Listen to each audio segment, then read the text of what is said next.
সেদিন একটা অনুষ্ঠান বাড়িতে গিয়ে হঠাৎ একটা কথা কানে এলো, আমার শ্বশুরবাড়ি কিন্তু এরকম নয়, ওরা আমাকে বিয়ের পর চাকরি করার পারমিশন দিয়েছে। পারমিশন! ছোটবেলা থেকে রোজ স্কুলে গিয়ে পরীক্ষার সময় রাতের পর রাত জেগে পড়াশুনো করে বাসে ট্রামে ধাক্কাধাক্কি করে কলেজ পাশ করার পর একটা মেয়ের ভবিষ্যৎ আজও নির্ভর করে শ্বশুরবাড়ির একটা পারমিশনের ওপর। যা না পেলে তার এত বছরের পরিশ্রম মুহূর্তে ধূলিসাৎ। এ কথাটাই ভীষণ ভাবালো আমাকে। আমাদের চারপাশে এরকম তো কত মেয়েই আছে যারা ঠিক জানেই না কোন জিনিসগুলো তাদের অধিকারের আওতায় পড়ে, আর সেজন্যেই অনেক পুরুষ গর্ব করে বলে বেড়ায়, আমি আমার বউকে যথেষ্ট স্বাধীনতা দিয়েছি।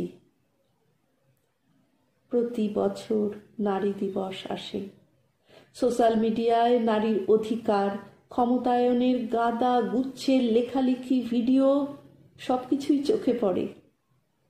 কিন্তু এই সব কিছু থেকে দূরে ভিড় বাসে কোনো পুরুষের কোনোই ছুঁয়ে যায় কলেজ পড়ুয়া কোনো মেয়ের বুক।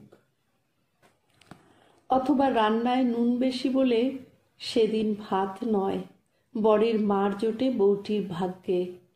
আমরা জানতেও পারি না, এরকম অনেক কিছুই অজানা থেকে যায় আমাদের।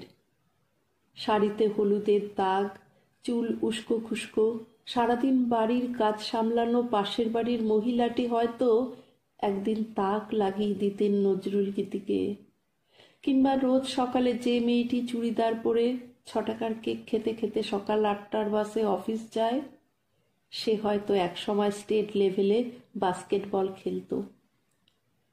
এই আত্মত্যাগের গল্পগুলো নিয়ে খুব একটা আলোচনা হয় না, তা এরকম তো কত হয়েই থাকে। নারী মানেই তো মায়ের জাত, তাই তাদের শরীরে মায়া দয়া বেশি। সেজন্য ছেলে তাড়িয়ে দেওয়ার পরও বৃদ্ধা মা আইনের দ্বারস্থ হন না, পাছে ছেলেকে পুলিশে ধরে নিয়ে যায়। একদিন যার পাতে নিজের ভাগের মাছটাও তুলে দিয়েছিলেন, তাকে কি করে দেখবেন লকআপের ভেতরে? বদনামের ভাগিদারও সেই মেয়েদেরই হতে হয় বেশি। বহু বছরের প্রেমিক আচমকা একদিন অন্য কাউকে বিয়ে করে নিলে প্রেমিকটিকে নয়, প্রেমিকাটিকেই বাঁচতে হয় সমাজের থেকে মুখ লুকিয়ে। নানা লোকের নানা রকম প্রশ্নে তাকে জেরবার হয়ে উঠতে হয়, নানান লোকের নানা রকম প্রশ্নে তাকে হাঁফিয়ে উঠতে হয় প্রতিনিয়ত। স্যারের লোলুপ দৃষ্টি থেকে বাঁচতে স্লিভলেস কুর্তি পরা কোচিং ক্লাসের মেয়েটা কখন যে জড়সড় ফুল হাতায় বদলে যায় কোচিং ক্লাসের কেউ টেরই পায় না। একটু রাত অবধি একটা মেয়েকে অনলাইন দেখলে মনটা চুপচুপ করে ওঠে একটু চান্স মেরে দেখতে। কিংবা পার্টিতে একটা মেয়ে একটু হেসে খেলে কথা বললে মনে হয় সে হয়তো সিগন্যাল দিচ্ছে। তবে সব থেকে বড় সমস্যা তো হয় মেয়েরা যদি একটু উঁচু পদে একটা চাকরি জুটিয়ে ফেলে, অথবা সংসারের যে পুরুষ সদস্যটি তার থেকে একটু বেশি রোজগার করে ফেললে মেয়ে লিগো যে কি সাংঘাতিক জিনিস তখন তা হাড়ে হাড়ে টের পাওয়া যায়।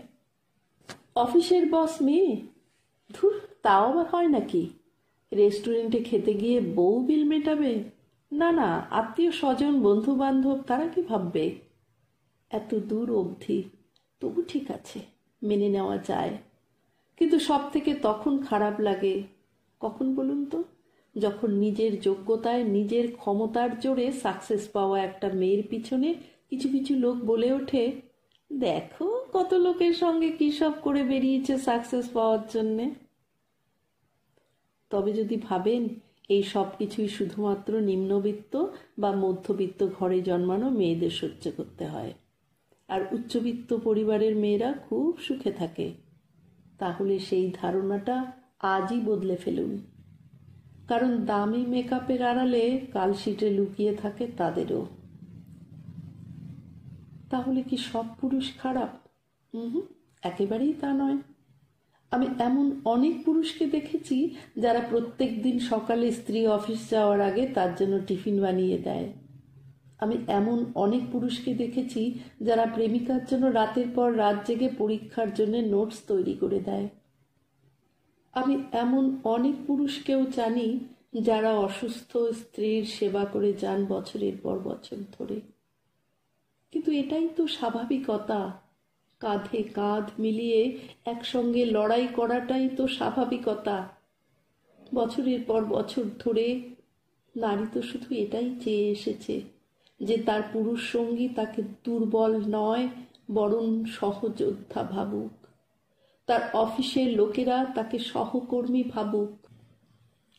কথা যখন হচ্ছে তখন সেই সব মেয়েদের কথাও তো বলতে হয় যারা বয়ফ্রেন্ড বা প্রেমিকের টাকায় নতুন নতুন ফোন কেনে, নতুন নতুন পোশাক কেনে, ফলাও করে বেড়ায় চারিদিকে, যারা রেস্টুরেন্টে খেতে গিয়ে বিল পেমেন্ট করার ঠিক আগে তাদের ব্যাগটা সরিয়ে রেখে দেয় যাতে বয়ফ্রেন্ডকে বিলটা দিতে হয়। কথা বলতে হয় সেই সব মহিলাদের প্রসঙ্গেও যারা নিজেদের ফ্রাস্ট্রেশন ঢাকতে অন্য মহিলাদের দিকে কথায় কথায় আঙুল তোলেন। আপনারা নিজেরা হয়তো খুব ভালো থাকছেন, কিন্তু জানেন তো বহু বছর ধরে একটা লড়াইকে আপনারা ক্রমশ শেষের দিকে ঠেলে দিচ্ছেন। আসুন না, আমরা সবাই মিলে বরং একটু স্বাবলম্বী হতে শিখি, আকাশে ভর দিয়ে ডানা ঝাপটাতে শিখি। আকাশে ওড়াটা তাহলে হয়তো একদিন খুব একটা কঠিন হবে না। দেখবেন আমাদের সাহস দেখে আগামী প্রজন্মের মেয়েরাও এগিয়ে আসছে এই লড়াইটা জিতে নেওয়ার। আর তারপর একদিন আমরাও পাবো সমান সমান পৃথিবীর অধিকার, একদম পাবই।